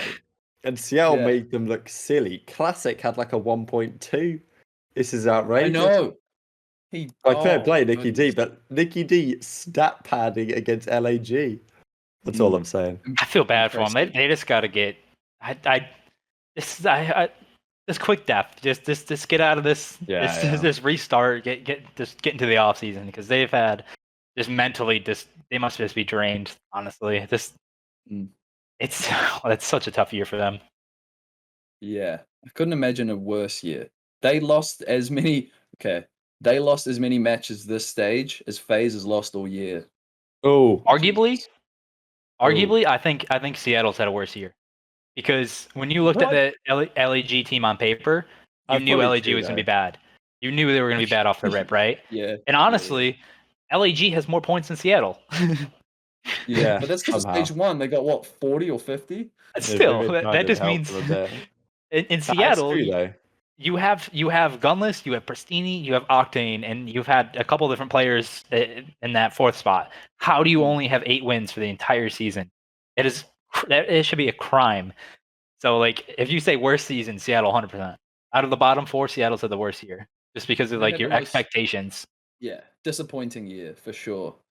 I think we expected something similar from Paris and London, but like the fact that none of these 4 teams, the bottom 4, have won 10 matches is crazy. Because how many matches have they played? Yeah, London's played 31 and they've won 9. LAG's played 33 and they've won 8. Paris has played 29, won 8. Seattle's played 32, won 8. It's not good viewing. Really sad. It's not ideal, but I do agree. Like everyone in their preseason power rankings had LAG at 12th, and for Seattle it was like, people were saying maybe 6th. People didn't really know. At least. Right? At least something in that ballpark you would have thought, but it doesn't work out like that. I do see people talking in the chat as well about Afro and London. Like I thought he didn't quite make the scuff team of the week or whatever, but he was certainly a worthy candidate. Like I'll be really impressed by him. Every single match he plays, he gets better. This guy's shot is crisp and it's very impressive. So yeah, I agree with you what you were kind of saying earlier, Austin. I guess like the final thing we should do on predictions before we go to some questions from the chat, baby, live on Twitch here. Hit the cheeky follow if you haven't already. Is winner, runner up, and then I guess dark horse. So I suppose I'll start. I think I'm just gonna say FaZe win. I know it's boring. They're just too good, but I'm gonna say OpTic make the finals. I think this is the one. Like I think this is where OpTic managed to do it. They are going to beat Ultra or Thieves. They're going to go to the winners finals. They're probably going to lose to FaZe, but I don't really know. I just don't think that OpTic, if they do make the grand finals, I just think the search and destroy factor is just too strong for FaZe, and I don't think OpTic have quite the map pool that they need to beat FaZe in a best of 9. I'd be surprised if FaZe don't find a way to make it to finals. But I also wouldn't be surprised if FaZe drop down somewhere here, because I think that the Empire series is a questionable one. I could see FaZe maybe losing that in Game 5 and making a loser's run and then getting to the finals anyway and winning or something. But I guess we'll have to see what happens. But I'm just hoping for some banging series. Dark Horse is actually kind of tough to do just because there's no team that I really have that much faith in. Apart from, well, I don't know, just to kind of counters my original prediction. I kind of want to say like Thieves. I know it's fake news completely, but I want to see like if Sasha just goes absolutely off on the main stage, I can see that team catching fire and winning a good few series and placing better than we expect. Like I could see them somehow sneaking like a fourth or something, maybe even a third. I don't know, but tough to call. I guess those are my thoughts. Yeah, you want to go first, Lion? Yeah, I'll go first. For winning the tournament, it would be really stupid to go against FaZe because they just don't really lose. But if I was gonna pick anyone other than FaZe, because I know that that's just such a boring pick, I'd probably, just to be different, I think, and I know, don't take this wrong, Austin, but I think Rokkr beat you guys round 1 and Come win. It on. could happen. They're winning the whole thing, lad. They're winning the whole Yeah, I thing. reckon. Wow, that's a baller pick Possible. right there. Let's Yeah, go. I know. It's different. And then the Dark Horse, I would say, I want to say Florida, but it's like, would we really be surprised if they played well? Because they're just, they always seem to be able to find a series win out of nowhere, but then they'll lose to anyone. Okay, yeah, Dark Horse, I'll say Florida, and then winning, I'll say Rokkr. Wow, I love it. So I wonder what mine's you're an gonna absolute say. shock. Yeah, can't believe I'm going to do it, but I got to go with my team, obviously, to win. Honestly, I think we're going to be facing off against Dallas in the finals. Dallas is the most team outside of us right now. I think that's pretty fair to say. I don't know if this is allowed, but my dark horse team is probably going to be Chicago, just because they've never finished better than 4th, I think, right? Didn't they play They've- 3rd one? Oh no, 4th. You're right. Yeah, 4th. Who's this They've for? never Yeah. they've never made it past 4th. And also, a lot of people are hyping up this stage, but in reality, like our group was really, really weak. So like facing off against a broken Paris team, a London team that's still trying, but like obviously it's London, and a New York team that's chalked. I mean, those 3 right there are not. You're not writing home when you beat them currently, and then losing in reverse sweep to LA Thieves, like that's a red flag. But beating us, yeah, that's like the bright spot of the stage. So I still think OpTic would be my dark horse to win, I guess, because I think it's still they've yet to prove that in a bracket play that they can do it, and especially after the last time when they were saying that like LAN is where they're gonna be like king, and then the way they started out, it was kind of it was just shaky. So like even though obviously they're not really a dark horse, I guess that's where you guys said the only 2 I would go with. So I'll go with Chicago. I don't think you can justify it though, just based on placement so far, right? Like they just have to win one series and they get their best placing of the entire season, which is kind of crazy to think about. They just have to get through. So yeah, fantastic stuff. Let's do some viewer questions before we finish off the show. It's been a banger. Wow, I've been live for like an hour and a half. 100 viewers consistent, if not more. Beautiful scenes. We had a couple of questions come through that I thought was interesting. For one from Sally EU, SALYEU. Thoughts on the inconsistency of best of fives? Thought this is an interesting question because best of fives are inherently, I guess, going to be more inconsistent than a best of 9 or a best of 11, or if you continued on playing like a best of 35, then the best team's going to win. Of course, it's something which is necessary to a degree, but also, are they really that inconsistent, right? Like, we look at the best of 5 league that we've had the entire season, FaZe are 33 and 5, we've got the bottom 4 teams are clearly the worst. So, my take is I think the best of 5 format is fantastic. I think it's exactly what we need for this. I don't think that really anyone's advocating to change it because it's that good medium where in a grand finals a best of 9 I think makes sense because the best team's going to win more often, and also you get to see more best cod between the 2 best teams in the game in theory, which is also a benefit. But best of 5s give you the potential to get some good upsets, but also on the balance of things the best teams are still going to win the vast majority of the time, as we've seen. So thought it was an interesting question because not really something that's talked about much. Yes, I think best of fives for like league play is fine. But for like tournaments, I wish it was best of 7 because in best of 5s you can skate by having like 2 good hard points. Like I think that was something New York was really strong on. In stage 3, they were really like elite at Garrison and APOC, but outside of that, they were not good. And they were able to get at least one of Garrison or APOC in a series, so that's an automatic map win for them at that time. And so there are sometimes the best of 5s where I just don't like how you can skate away with having a really weak map pool. I guess that's like my one gripe with best of 5s. I do like best of 7s for. I wish we were doing that for like bracket play. Then you actually have to prove that you've grown in the group stage and gotten your map pool to where it needs to be. I don't like how you can kind of still compete by only being good at 2 maps in each mode. So that was like my one thing with best of 5s that I don't like. So best of 7s in the future for bracket, please. Hopefully, that's why in best of 9s you see a gap, but also in best of 5s you see a gap between 9 and 12 in the standings, and then you see a gap with 6 and 8 from the rest, from the 1 through 5. Like you see the gap. It's not a coin flip like everyone thinks. So you definitely still see the skill gap. There's like 3 tiers right now, pretty much. Yeah, I was going to touch on that because I remember at the start of the year, it was all about how every series was a coin flip series. And then, but I feel like that is the case every single year. The fact that like the first 3 months, teams are figuring out the game, everyone has the raw talent, and so anyone can win a series. But when you get further and further into the season, teams practice, find new different methods, and it becomes far more, like structured. And so, yeah, it's obviously FaZe at the top, and then the group fighting for second, and then the next group for sixth, and then the bottom 4. I think best of 5s, yeah, you're right. I think they're really good for league play. But then for tournaments, the only time we've seen best of 7s was when there was single elim in Black Ops 3. And I think that was the main problem, is that we complained about the best of 7s because there was only single elim, but the actual series themselves are really good. And so we haven't gone back to best of 7s since Black Ops 3 because of that backlash we got. So I think you're right. I think a best of 7 for brackets would be good, and it wouldn't make the best of 9 seem so jarring when we like transition to like a way longer series. Because I feel like going from best of 5 to best of 9 as a viewer, it just feels a little bit long and tiring if it goes to 9 maps. But if we have best of 7s throughout the whole stage, I don't think it would feel so strange or foreign. Crazy.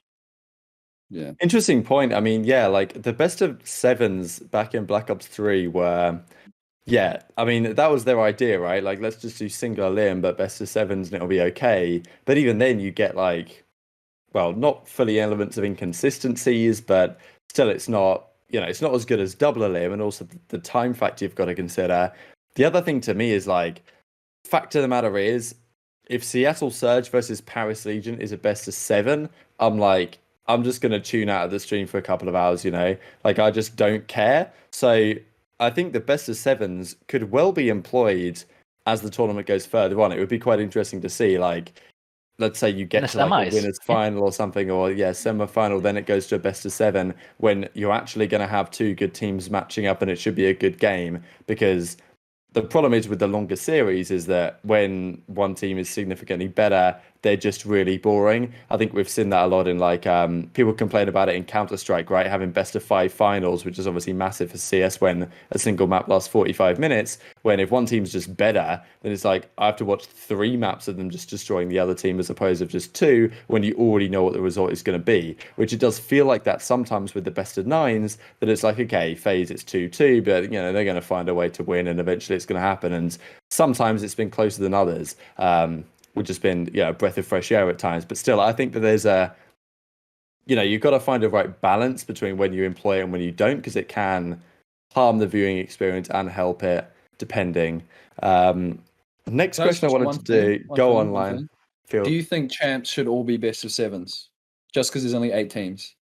Like, I think that should be like guaranteed. Because otherwise, I think that's key matchups are going to be short, and it's like, okay, well, that team's now gone. So best I of would 7 rather might the make best it a little team. bit. I'd rather have the best team consistently win. Like Yeah. best of 5s, you can skate by having a weak map pool. I don't think that should be allowed in the biggest $2.5 million tournament in the league. Whatever consistently, like, you should be tested. Like, the finals should be where you're tested the most? Like, how much have you grown throughout the season? Yeah, I don't see Agreed. why not for best of sevens. Just more maps. I love it, yeah, Especially if it's especially because there's double, less, well, matches. There's even less matches at champs than there is at the majors. So it's Yep. like, Mm. I mean, I think that's a great shout. I wonder if Mm. they'll consider it. They The won't. next question was, well, yeah, could have told you that one for free. The next question from Frothy Siggy, he's wondering, like, does this stage 5 performance with some of these teams, how much impact does it have on their stock for the off season? I think it depends to a degree. Obviously, it does matter because, like, if you're getting smoked or if you're playing really well, like for an Afro, for example, people aren't just gonna, or Draza, people aren't just gonna forget about what he's done because it's the final stage of the season. At the same time, it does depend. If your team is awful, for example, and you're having a tough time, maybe you're a guy like Apathy, right? But maybe you could still add something and be a great SMG player on a future team because at the end of the day, Apathy's still a legendary player. He's in a similar position maybe to someone like John that's now come back and on at least a solid contending team. And there's a shortage of great SMG players, right? So Apathy is someone that even though, yes, he might be having a difficult time in stage 5, but his team's absolutely woeful, so you can't really blame him for having a difficult time probably mentally and in the game itself. So therefore, you've got to think of additional factors outside of just performance within stage 5. But I think that a lot of, well, we kind of know, we talk about it, that some of these management of some of these teams, they will they'll look at the Lionman cards, right? We love to see them, but they'll look at the Lionman cards and they'll think, okay, this guy's crap. Let's just get some guy in from challenges. So I think it depends to some degree on the quality of the management of these teams that I think is maybe a little bit suspect. Yeah. Oh, you're muted. Stage 5, it really doesn't, like, in this game 4v4, especially how punishing this game is. You're not going to get away with kill whoring. You're just not. It's going to stick out like a sore thumb. It's going to look really, really bad in the VOD, and also you can't really kill whore if you're being spawn trapped for the whole map. So, like, that's why you're not seeing, like, in like Black Ops 4, for instance, you can get away with kill whoring with 5 guys because you can kind of sit back and let everyone run in front of you.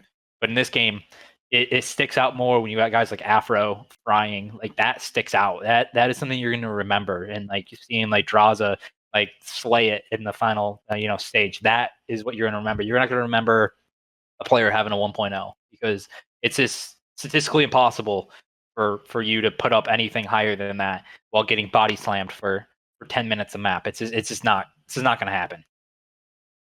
Yeah. Yeah, to touch on my cards, I actually hate that they have that impact. Like the fact that teams don't like, especially the lower teams, the fact that they aren't watching as much of VOD to see, what certain players actually do on the map. They just take it for stats and face value is, I don't know, it's really disappointing, honestly. Even though I do enjoy being involved, it's disappointing. But yeah, players like, especially players on LAG, the fact that their whole team isn't working, I don't think that's an indicator for how they play individually. Because if they were on other rosters, if just say you switch Silly out, put him on FaZe, he probably has a 1.1. Like, who knows? It's just the fact that they don't work as a team and they're all individually getting smoked because they can't really help each other is just unfortunate. And you're right, this game, it's really hard to play for stats and to like try and rise your stock individually because this game's far more methodical and you can't get away with being the odd one out getting kills. Because Black Little Ops rant. 4, that was a problem in Black Ops 4. Yeah. Like you would see teams like having issues because one player was just playing for kills with a 1.3 looking amazing. Everyone was saying he's like the best player on the team, but in reality he's probably the player that's bringing them down. But yeah, this game you can't do that, and that's like what I really enjoy about 4v4 is that we don't have those outliers as often. Yeah, a little rant about like the league honestly is when you are a lower team, you should be asking COD minds. You should be asking people within the COD scene, like what would you do? What's your advice? Like, I can tell you right now that I guarantee it, not many teams reached out to like Merc or Chance or Lando or any like COD mine. Like, Willet just got signed 2 years in. You have Derail sitting in the EU, not without a job, right? So it's like, are these teams reaching out to people that know the COD scene? Like, who are they talking to build these rosters? I think that's more of a red flag that you kind of have like ghost crews manning these franchise right now, because I think mostly because of COVID, they want to wait till there's lands back so they can really capitalize on that. But like that's why I feel like you get GMs or just organizations as a whole looking at things like Lionman cards to do that, are just listening to players when that shouldn't be the case. You should be talking to, people that are like in the scene, that know it, that have been around for a while, to help you build out rosters so you don't have things happen like we've seen the past 2 years, because that's honestly, it's a huge issue. And I think like management, like building out your coaching staff, building out the right culture in your teams are the most important things you can do. Like just for instance, right, our organization, like they hired like Crowder first, and they like had him, like they listened to him and what he had to say and like how to build out an organization. And would you look at that, it worked. So it's the most important thing you do. Have you seen Moneyball? Yeah. It's like reverse Moneyball. You know how like it's all about statistics and like what players do. Like in reality, it should be looking for talent properly and not looking at stats. Like it's, teams should be investing in high level scouts who can actually bring them talent, like hidden talent, because the top teams, that's what they do. Like I bet you guys on FaZe have always got an eye on players, regardless of how good your team is, that could just slot in if something were to happen. Like, I mean, that's why we have Sib on the bench. Yeah, you've got the best scouts, you've got the best minds. That's why you're so dominant. And it's not just because you're 4 players, because that would be impossible just doing like them on themselves. Like it's you guys all as a group working together to win. And so that's what a lot of these teams don't have, especially LAG. Like LAG, it seems like the management runs that whole team, even roster changes, which makes no sense at all. And so, I feel like investment into the teams in a $25 million league, having the best staff is just as important as having really good players. I mean, fun fact, like people probably don't know this or remember this. Our academy team that we had last, our org built out, it was Paul X, it was Venom, it was, oh my god, they're gonna hate me. Sib, Gravity, and who's the other one? Oh my god, like the scouting Journey. No, for our academy team last season. Yeah. We had Paul, we had Venom, sure. we had Tom, we had Sib, we had Journey. Like we had you've got to look at talent, because players' careers in Call of Duty, it's fluctuating game by game. So it just kills me that we don't have. You have guys like Sam Phoenix, like D-Real. You have a lot. Like even there's a lot of coaching staff talent in the EU, in the NA. Like there is a lot of coaches in the amateur circuit right now that I'm honestly I'm super happy that they're working with amateur talent, because they're starting to learn how to coach on a day-to-day basis. So when they get signed, they're hitting the ground running. But there's so many, like it's criminal that Tupac was not signed until we got him in stage 3. How did the organizations look at their teams, watch their teams lose S&D consistently, and then be like, let's not improve. Let's just give them time to improve themselves, instead of getting like this guy Tupac, who he's like a genius for the mode. And even if it doesn't work out for your team, at least you're building out a culture. You're building out, you're building out your organization that even if people do leave, you people want to come to you. So I think that's got to be like the goal of a lot of these franchises in the offseason, is how to build the actual culture to get coaches and players to come to you, right? Yep, I agree. Yeah, they should just pick up Christopher Parasite Duarte. That's what I'm saying in the chat right now. No, for real though. That's all you gotta do, right? Yeah. Yeah, no, 100%. I mean, I think that's a great place to finish. We've had an absolutely cracking episode. Just wanted to shout out real quick, as like, I'm not gonna lie, Challengers has been a mess to keep up with the last couple of months. Things changing all over the shop. Champs, I think, is just around the corner. I believe, as you can see right here, like the CDC, it's being covered. iHoldShift's going to be covering it and all that good stuff at the postseason this weekend. So go make sure you guys check that out. I'm sure Switchy's going to be doing some great work on the back end stuff over there. But yeah, Shift will be covering it as usual. Is there any key storylines to keep our eyes on this weekend, Austin, in terms of Challengers Champs? Because it's going to give me inside to look at. I just wish it was on land. That'd have been fun. Yeah, I mean, Challengers has been a real up and down year this year. There's a lot of like contenders and challengers popping up right now. So just in the last Open, I mean, honestly, I saw a lot of good teams in NA and EU perform that we haven't seen all season be really consistent. So there's a lot of talent. Like even guys like Pander, Fellow, Daph Hattie. Like there's so many. The list just goes on and on about players that have been in the league in past years and still performing really good. Like Parasite, can't wait to watch you in the finals, man. I can't wait to watch like the Pro Loot Spart team. I want to see how they do at champs. There's a ton of teams. So I think the last chance qualifiers is coming up. I think this weekend or next week. So that will determine because the top 16 teams from each region automatically make it in, and then they have last chance quals for everyone else. So there's honestly, I hope the CDL actually puts out something for this, because there's a lot of talent in the scene and there's a lot of passion for these players. So I hope they do promote it at least a little bit, just to get new viewers out there. I would love to see UYU do well, just because Cruz, seeing him go from living in NZ. I even like hung out with him a few times here, got on the piss a little bit. But he's a good lad, and I think taking that risk to move to the US and having a tough year, and then finally making the elite, doing well, and winning a Challengers Cup as well. I think they should do well, and I really want to see them near the front, because if they win that event, a few of them probably have a chance of making the league next year. So I think this event is really key for them. Agreed. Well, fantastic stuff. Thanks all for joining us today in the Twitch chat and after the fact, I'm sure, on Spotify, Apple, YouTube, all that good stuff. Hit the follow on the stream if you haven't already. Thanks all for watching. We'll be back here this time next week. Thanks, Lionman and EasyMac, for joining me as always. And take care of yourselves, and we'll see you next time.